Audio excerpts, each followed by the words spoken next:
জঙ্গলে অনেক পুরনো একটি কুয়ো ছিল।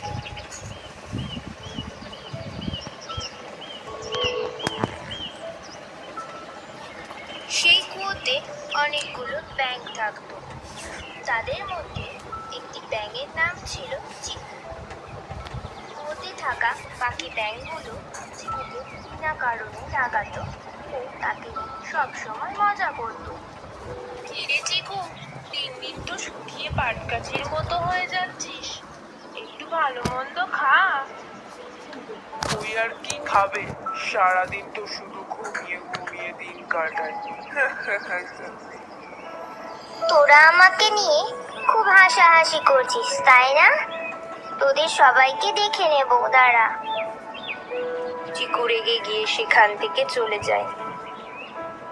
অবশেষে চিকু বিরক্ত হয়ে বাকি ব্যাঙগুলোদের উচিত শিক্ষা দেওয়ার নির্ণয় নেয়।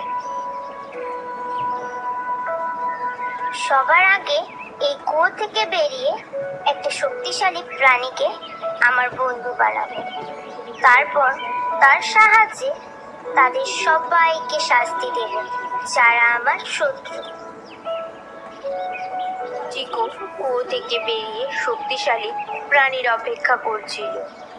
কিছুক্ষণ বসে থাকার পর চিকু দেখে তার সামনে দিয়ে একটি বড় সাপ যাচ্ছে।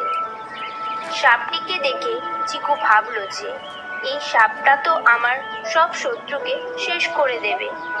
এই ভেবে চিকু সাপটির কাছে যায়। আমার নাম হলো চিকু, আর আমি তোমার সাথে বন্ধুত্ব করতে চাই। তুমি কি আমার বন্ধু হবে? কি বললে তুমি? তুমি আমার সাথে বন্ধুত্ব করবে? আমি তো আমার জীবনে এই প্রথমবার শুনছি ও দেখছি যে কোনো ব্যাঙ সাপকে বন্ধু বানাতে চলেছে। তোমার মাথা ঠিক আছে তো? তুমি কি জানো না যে ব্যাঙ হলো সাপের প্রিয় খাবার? আমি সবই জানি, তবুও আমি তোমাকে বন্ধু বানাতে চাই, কারণ এই বন্ধুত্বতে আমাদের দুজনেরই লাভ হবে। এতে আবার আমার কি লাভ হবে? কথা হলো এই যে, আমি যে কুয়োতে থাকি সেই কুয়োতে অনেকগুলো শয়তান ব্যাঙ থাকে, যারা আমাকে প্রতিদিন বিরক্ত করে আর আমাকে টানা মারে। ওদের জন্য আমি একটুও শান্তিতে থাকতে পারি না। তো এতে আমি কি করব? আমি তোমাকে সেই কুয়োতে নিয়ে যাব।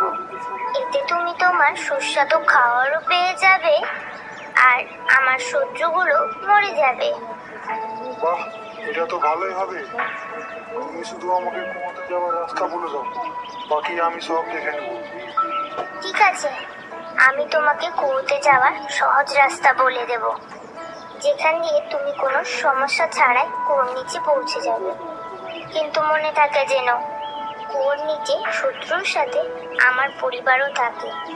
আমি তোমাকে যাকে যাকে খেতে বলবো তুমি শুধু তাকেই খাবা।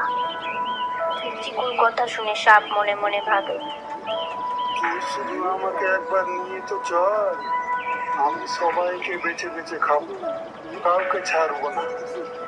তারপর চিকু সাপকে নিয়ে কুয়োর কাছে যায় এবং সাপকে কুয়োতে যাওয়ার রাস্তা দেখিয়ে দেয়। কিছুক্ষণ পর চিকু সাপকে নিয়ে কুয়োর ভেতরে যায়। সাপকে দেখে বাকি ব্যাঙগুলো ভয়ে কাঁপতে শুরু করে, কারণ তারা বুঝে গিয়েছিল যে মৃত্যু তাদের সামনে দাঁড়িয়ে আছে। তারপর আর কি, চিকু সাপকে এক এক করে সব শত্রুকে দেখিয়ে দিল। কিন্তু সাপ তো ভেবেই এসেছিল যে কুয়োর সমস্ত ব্যাঙকে খেয়ে ফেলবে, তাই সে সব ব্যাঙকে খেয়ে ফেলল।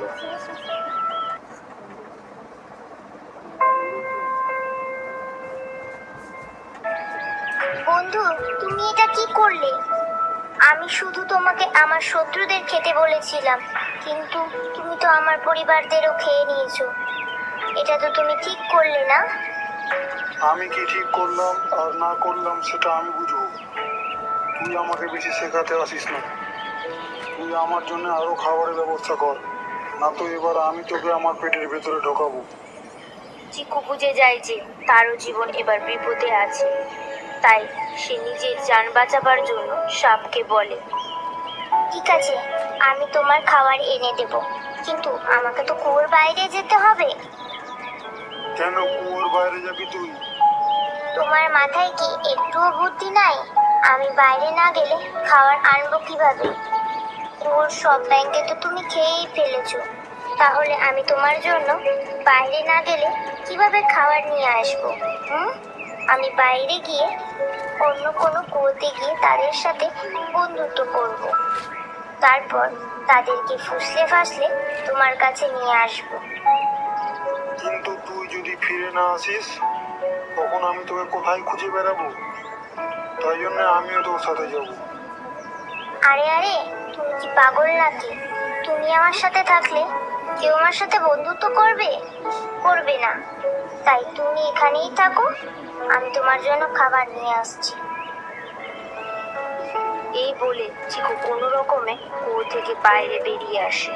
বাইরে এসে ভাবে, আমি কত বড় মূর্খ ছিলাম যে আমি সাপের সাথে বন্ধুত্ব করতে গেলাম।